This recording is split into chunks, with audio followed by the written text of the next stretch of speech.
Hey, it's Josh, Treasured Spaces, another episode of Right Way, Wrong Way.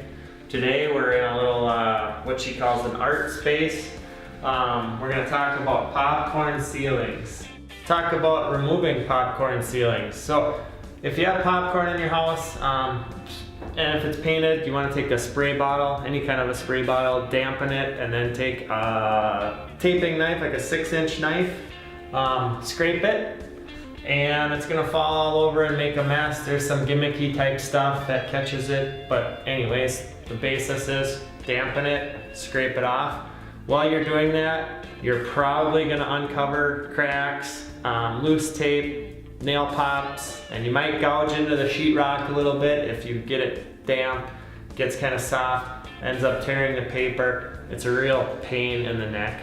So the right way to remove popcorn is actually not to remove it.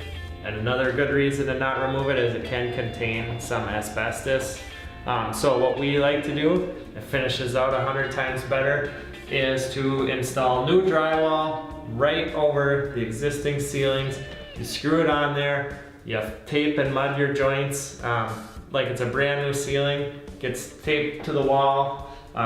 It does force you to repaint your walls, or at least the top, but that is the right way. Then you're not worried about asbestos, you're not scraping for hours on end, wrecking the layer of sheetrock below while you're doing it, or I'm sorry, above.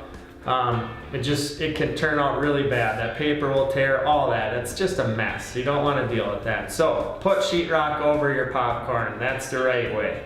This has been another episode of Right Way, Wrong Way with Josh from Treasured Spaces. Join us for the next episode. See ya.